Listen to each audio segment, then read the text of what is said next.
In the shadowed halls of ancient Rome, where emperors rose and fell on the whispers of the crowd, one truth echoed through the ages.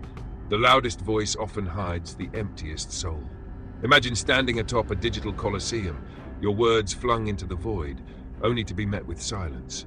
That sting, that hollow ache, it's not just rejection, it's the siren call of validation, luring you into a trap as old as humanity itself. In our hyper-connected world, where likes and shares masquerade as laurels of victory, we chase the fleeting glow of attention, mistaking it for strength. But what if this pursuit is not empowerment, but a subtle surrender? Drawing from the timeless wisdom of thinkers who peered into the human abyss, we embark on a journey to reclaim the quiet thunder within, a power that needs no applause to roar. At its core, validation-seeking is a psychological labyrinth, woven from the threads of our evolutionary past. We are wired for connection, descendants of tribes where survival hinged on belonging. Yet in modern arenas, this instinct twists into a compulsion. Picture the dopamine rush of a notification, a fleeting high that demands more, like a gambler chasing the next win. Psychologists trace this to the brain's reward system, where external affirmation lights up the same pathways as food or love. But here's the epic revelation. This craving isn't a sign of vitality, it's a vulnerability. When we broadcast our triumphs or trials, we're not just sharing, we're outsourcing our self-worth. The unnoticed post isn't a failure of the world, it's a mirror reflecting our inner fragility. Friedrich Nietzsche, in Beyond Good and Evil, warned of the herd instinct, the drive to conform and seek approval from the masses. He urged us to transcend it, to become the overman who forges value from within, unswayed by the fickle winds of opinion. This trap deepens when validation cloaks itself as confidence. We post the curated highlight reel, the vacation glow, the career milestone, believing it projects invincibility. But beneath the surface, it's a plea. See me, affirm me. Such behavior invites manipulation. For those who observe, know your buttons. A rival might withhold praise to unsettle you, or a manipulator dangle compliments to pull strings. True protection lies in recognizing this as a weakness, not a weapon. Niccolò Machiavelli, the master strategist of the prince, understood this intimately. He advised princes to reveal only what serves their ends, for men judge generally more by the eye than by the hand. In other words, the illusion of strength is crafted in restraint, not revelation. By withholding, you create an aura of enigma, forcing others to fill the voids with their own awe or fear. Yet, to escape this snare, we must confront why we seek validation at all.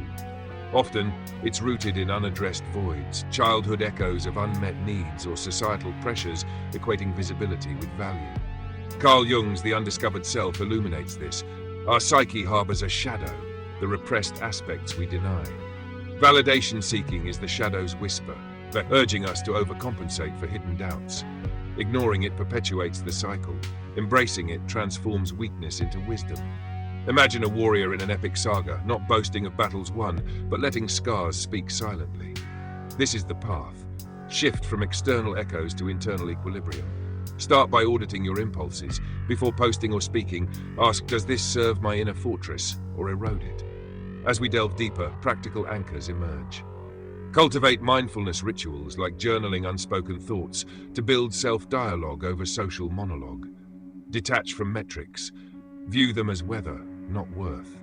Nietzsche's call to become who you are resonates here, an uplifting summons to authenticity without audience. In this chapter's odyssey, we've uncovered the trap's mechanics, but the true epic unfolds in action.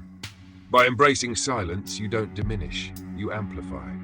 The world may clamor for your spotlight, but the sage knows. The greatest storms brew in stillness, unseen until they strike with unyielding force. This is not deception. It's destiny reclaimed, a motivational forge where vulnerability becomes valor. As Machiavelli might subtly nod, the prince who seeks no crown wears it eternally. Beneath the glittering facade of a grand banquet where courtiers vied for the king's gaze, lurked a timeless peril. The one who flaunts most fiercely often fractures first. Have you ever scrolled through a feed of endless boasts, feeling a quiet unease, not envy but pity? This is the revelation. Showing off isn't a banner of triumph, it's a beacon broadcasting insecurities to the keen-eyed world. In an era where social media stages our lives like epic theaters, we perform for invisible audiences, unaware that each curtain call exposes the cracks in our armor. But fear not. This awareness is your gateway to unassailable strength, a Machiavellian mastery disguised as serene self-possession, where true power whispers rather than wails. The act of showing off stems from a profound psychological undercurrent, the fear of insignificance. We parade achievements, the new car, the promotion, the perfect pose, as shields against the void. Yet ironically, this display amplifies vulnerabilities. Psychologists label it impression management, a tactic born from low self-esteem, where external validation fills internal gaps. When we overshare, we're not commanding respect, we're confessing doubts. Observers, especially manipulators, spot this like hawks. The braggart is easy prey, their ego a lever to pull. Nietzsche dissected this in Beyond Good and Evil, critiquing the slave morality that thrives on external judgments. He championed the noble soul, one that derives worth intrinsically, beyond the gaze of others. To show off is to enslave oneself to the herd's approval, a weakness that invites exploitation. Enter Machiavelli's cunning elegance, appears stronger by saying less. In The Prince, he extols the virtue of discretion, advising rulers to keep their hands off the property of others. Metaphorically, guard your inner realm. Boasting reveals your hand, silence conceals it, breeding mystery that commands intrigue. Imagine a chess grandmaster moves veiled until checkmate. This is the strategy. By restraining, you project omnipotence. Others project their fantasies onto your blank canvas, elevating you without effort. This isn't trickery, it's tactical wisdom. An uplifting elevation from reactive display to proactive poise. History's icons, from enigmatic leaders to stoic philosophers, embodied this. They didn't shout their strengths, they let actions echo in quietude, turning potential manipulators into unwitting admirers. But why does showing off betray insecurities? It's the shadow self at play, as Jung articulates in the Undiscovered Self. The ego, desperate for dominance, overcompensates for repressed fears, inadequacy, rejection. Flaunting is the ego's tantrum, a distraction from the unintegrated shadow. To protect against manipulation, integrate it. Acknowledge these depths not as flaws, but as fuel for growth. This shadow work begins with reflection. Meditate on moments of boastfulness, tracing them to core wounds. Replace them with subtle affirmations. Journal victories privately, letting them fortify your spirit without public parade. Practically, forge habits of detachment. Curate your presence, share sparingly, with purpose. When tempted to flaunt, pause. Channel Machiavelli's Prince, who reveals only to advance.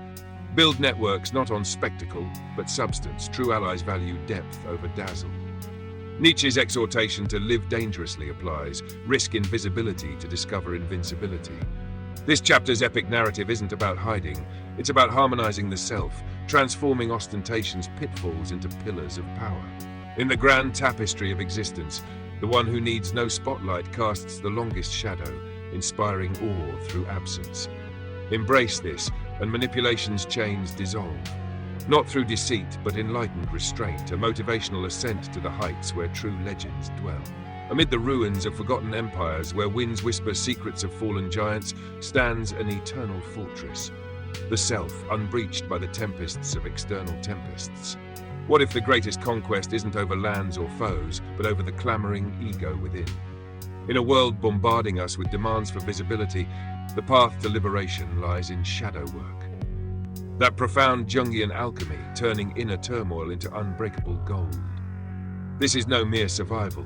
It's a heroic odyssey, blending Machiavellian subtlety with Nietzschean fire to cultivate mystery and detachment. Here, we don't evade manipulation, we transcend it, emerging as sovereigns of our psyche, radiating quiet power that captivates without command. Jung's The Undiscovered Self beckons us to confront the shadow, those disowned facets of personality fueling ego's excesses. Validation-seeking and showing off are shadows manifest, projections of unmet needs, begging for light. To overcome, engage in shadow work, daily introspection, perhaps through archetypes. Visualize your boastful self as a character in an epic tale. What fears drive it? Integrate by accepting, not abolishing. This builds wholeness, rendering you impervious to manipulators who prey on fragmentation.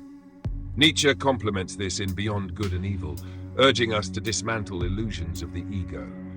He posits that true strength arises from affirming life's chaos without crutches like applause. Detach from the all-too-human need for affirmation. Become the creator of your values, unmoored from societal scripts. Machiavelli's lens sharpens this, mystery as armor. In The Prince, he teaches that it is wiser to conceal one's intentions, fostering an aura of unpredictability. Practical steps abound. Practice verbal economy. Respond with poise, not proliferation. In conversations, listen more. Your silence invites others to reveal, while you remain veiled. Detachment follows. View opinions as clouds passing without impact. Set boundaries digitally. Limit shares to essentials, treating platforms as tools, not tribunals. Build inner rituals. Stoic exercises like negative visualization, imagining loss of validation to inoculate against it. This cultivation yields unshakable confidence. Start small. A week of silent strength. No unsolicited shares, observing the calm that ensues. Draw from Jung. Dream journaling uncovers shadow motifs, guiding integration. Nietzsche inspires affirmations. What does not kill me makes me stronger. Reframe rejections as forges. Machiavellian flair adds strategy. Use mystery to negotiate advantages, appearing composed to disarm opponents. Upliftingly, this isn't isolation. It's invitation to deeper connections, where authenticity trumps artifice. In this final epic, we've traversed from trap to triumph. The quiet power within isn't hidden. It's harnessed, a motivational beacon illuminating paths untrod. Manipulation falters against such resolve, not through guile but genuine grandeur. As these philosophers converge, remember the mightiest rivers flow deepest in silence, carving canyons unseen. Embrace this, and your world transforms. A captivating saga where you, the hero, reign eternal.